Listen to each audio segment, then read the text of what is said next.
Табаско, шрирача или сирача, если вы любите острые блюда, то эти соусы вам знакомы. В домашних условиях можно запросто приготовить подобный острый соус, так что если любите погорячее, то это видео вам понравится. Готовим сразу два варианта. Привет, друзья! В этом видео будем готовить два потрясающе вкусных острых соуса, которые смогут стать альтернативой знаменитому табаско или шрирача.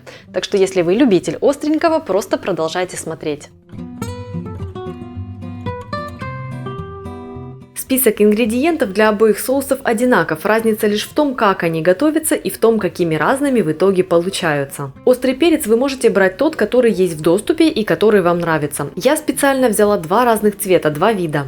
Я не буду называть эти соусы домашний табаско или домашняя шрирача, потому что у этих соусов есть свои нюансы касательно приготовления. Например, для соуса табаско используют перец сорта табаско. Кроме того, перец с солью бродит в течение 3 лет, а затем еще 2 недели перемешивается с уксусом. Согласитесь, куда проще купить в магазине готовый табаско, чем заниматься вот таким вот приготовлением в домашних условиях. Если говорить по набору ингредиентов, то табаско и шрирача между собой отличаются, грубо говоря, наличием в шрираче дополнительных ингредиентов.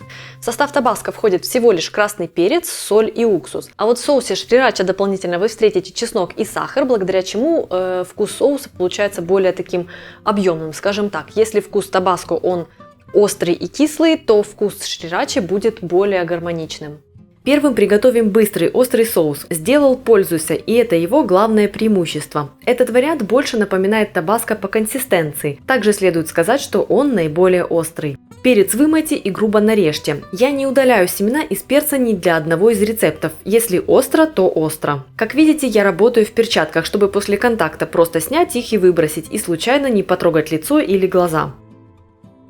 Нарезанный перец отправляйте в чашу блендера или кухонный комбайн. Всыпьте соль, сахар и сушеный чеснок. Если вы хотите вариант, приближенный по вкусу именно к табаско, сахар и чеснок не добавляйте. Влейте в чашу уксус. Я использую натуральный, яблочный. Он сбалансирует вкус, но не забьет соус своим ароматом, как это было бы со столовым уксусом. Теперь нужно тщательно измельчить соус. Как видите, мой блендер хорошо мельчит и семена, так что будет очень горячо. Я не люблю измельчать такой соус погружным блендером, потому что могут быть брызги и сами понимаете.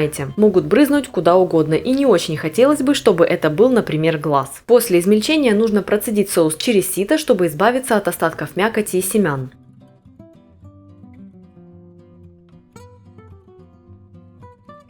Посмотрите, каким по консистенции получается этот вариант. Точно как табаско, только у меня зеленый. Теперь приготовим второй вариант. Для меня именно он фаворит. Да, потребуется время на ферментацию, но вкус готового соуса получается более интересным и завершенным. Ферментация также смягчает и остроту. Если первый соус именно острый, дерзкий, то этот приятно острый, греющий. По консистенции он больше похож на шрирачу. Итак, вымойте и нарежьте перец грубо. Отправляйте его в комбайн и измельчите.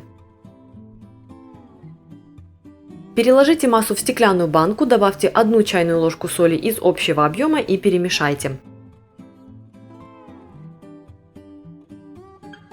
Накройте банку чистой тканью и зафиксируйте ее резинкой или ниткой. Теперь нужно оставить пюре для ферментации на 5-7 дней. Должны появиться видимые признаки брожения. В толще массы появятся небольшие пузырьки газа, в аромате появится намек на кислинку. Брожение может не начаться, если у вас в помещении прохладно или если перец был интенсивно обработан, например, как из супермаркета. В этом случае добавьте к массе 1 чайную ложку сахара, чтобы подстегнуть брожение, а также переместите банку в теплое место. Например, можно переместить банку в духовку со включенной лампочкой. Наблюдайте за брожением. Главное, чтобы оно началось и не появилась плесень. Когда брожение начнет угасать, масса готова. У меня на это ушло 5 дней. Теперь отправляйте чили-массу в блендер или комбайн. Всыпьте оставшуюся часть соли, сахар, сушеный чеснок и влейте уксус. Тщательно измельчите. Вот такой получается масса. Теперь ее нужно пропустить через сито, чтобы сделать соус максимально однородным. Посмотрите, каким получается готовый соус с ферментацией. Оба соуса я храню просто в холодильнике, как и готовые покупные. Так как готовить их в большом количестве нет смысла, они ведь острые, концентрированные, то и проблем с хранением не возникает. Зато даже маленькое количество развеселит любое ваше блюдо. Зеленый соус, как и табаско, расслаивается в процессе хранения, так что просто встряхните его перед применением. Друзья, если ролик вам понравился, ставьте палец вверх и пишите в комментариях, какие именно блюда вы любите в остром исполнении. Меня зовут Галина Артеменко, это канал «Жизнь вкусная». Подписывайтесь, если вы еще не со мной, и жмите на колокольчик, чтобы не пропускать новые вкусные видео.